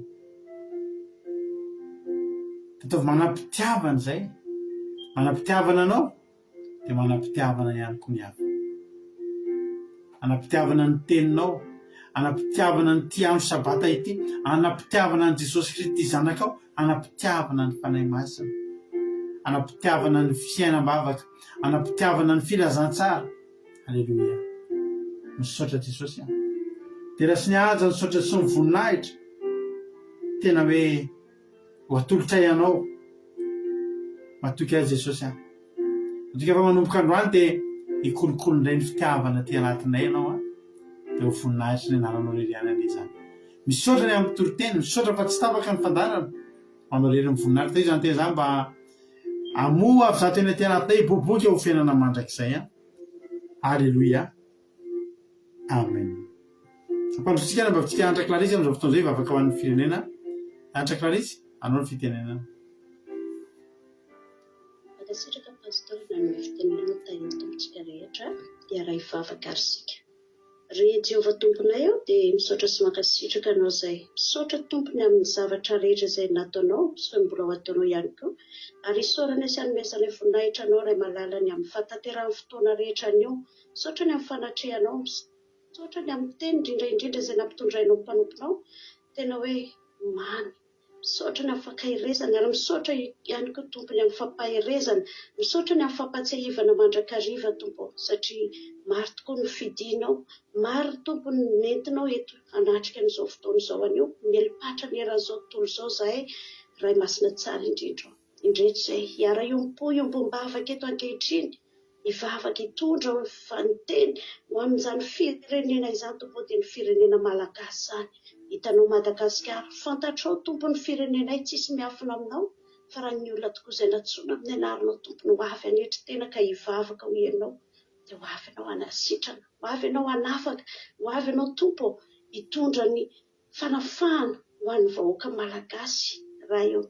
Indreto izay, maro ny fidinao anao ny asanao eto amin'ity firenena ity tompo, maro ny nantsoinao, izay nantsoinao ihany tokoa ny tendrenao, reny no hamarinanao mangatak'izay tompo. Ny fitiavana, tena hoe fitiavana marina tahaka ny fitiavana tao am-pony Davida izay nentiny nanomponanao aoka iorona amin'ny fitiavana marina tsirairay avy Jesosy izay ny fidinao aoka tena hoe andeha amin'ny fankatoavana ay toetra mandrakariva amin'ny fankatoavana anao ny amin'ny didinao ny amin'ny fanatanterahana ny teninao ianao tokotombo tsara indrindra mahefa ny zavatra rehetra aoka ny osotrao masina ilay avy any an-danitra irotsaka amin'ny tsirairay avy aoka ny fanahy masonao irotsaka ho amin'ny vahoaka malagasy tsy vaky volo tompo eny maro ny setra maro ny zavatra menjady amin'ny vahoaka malagasy maro tompo ireo mpanomponao izay misedra olana isan-karazany fa eto ianao tombo tsara indrindra ilay mpanafaka ilay mahay ny zavatra rehetra ianao no antsoina iray aoka tsy ho sedra fotsiny ihany reny fa tena hoe ilalana izay lalovan'ny mpanomponao mba ahafahana mandrombaka tompo ilay seza fiandriananao azohona hitoetra eo amin'ny tanjonao eo amin'ny seza fiandriananao ary ianao ihany koa ray ilay mamindra fo miantra ianao ilay maro-po ary be famindrapo aoka tsy hiala amin'ny mpanomponao ny osotra ao tompo tsy hiala amin'ny vahoaka malagasy ka ny fanahy masonao ny voninahitra tompo no amirapiratra eto amin'ity Madagasikara ity amirapiratra no amin'ny vahoaka malagasy rehetra ny elipatra neran'izao tontolo izao tompo eny hitanao ny zavatra rehetra ray fantatrao ianao ilay mpamantatra ny vosiny fomba hitany ao am-pony tsirairay avy fa ianao ihany koa tompo ilay mahefa ny zavatra rehetra ilay manana ny hevitra heverina anay dia ny hevitra hitondra fiadanana fatsilosa ka hitoetra ao ambany fahasoavanao mandrakariva ny firenenay ny voninahitry ny anaranao dia raha sy laza ho anao tompo raha hisaraka eto amin'izao toeran'izao zahay dia aoka ny fahasoavanao sy ny famindraponao no anaraka anay tsirairay avy dia hitoetra eto tongotra ao mandrakariva izay mankasitraka indrindra ray malala voninahitra dia ho anao ary amin'ny anara sarobitinao Jesosy ny anaovanay izany vavaka izany Alleluia Amen. Alleluia mankasitraka indrindra anao vavy Anitra Clarisse anatin'izay vavaka mamy be nentinao izay Andriamanitra manakare pasoavana ane amary fitianao dia mitombosa fahasoavana fanatra netrany dia misaotra mampinona tamin'ny toriteny dia misaotra betsaka ihany koa Angelina Diamant tamin'ny vavaka fanombohana dia misaotra nareo rehetra izay nizara fahatsapana nareo telomenada dia misaotra nareo rehetra koa nanao commentaire tamin'ny teny frantsay dia nareo rehetra izay tonga nanatrika teto isaorana daholo Jesosy amary fitianareo tsirairay avy rehefa avy eo antsika dia efa eo raha mbola tsy tonga amin'ny rahalanitra Jesosy ka tahiny tompo velana soamantsaritsika dia rehefa avy eo antsika dia efa eo amin'ny sivy romaray raika amin'ny rahalahy Jonathan Saralatojo any Allemagne asika amin'ny commencement akira sy famotinana ny toriteny aoriana izay vao tapitra dia miditra anaty zomontsika anaty commencement tena hitady tena angataka amin'Andriamanitra izany ny fitiavany izany tsika anapaka tena tsika tsirairay avy Alleluia dia ao anatin'izay tsika tonga ny amin'ny roa sasany dia miandritondray ao anaty live zay ary fotoantsika nova dia samy tahiny tompo dia mahereza daholo Jesosy ane omba antsika tsirairay avy akira2.radio12345.com fanao menonjabeo akira2.radio12345.com misy toetrezaka inadiny telo amin'ny ray amin'ny efatra ny fito amin'ny folo maraina amin'ny ray amin'ny efatra ny fito amin'ny folo ralina bon sabat daholo tsika rehetra tahin'Andriamanitra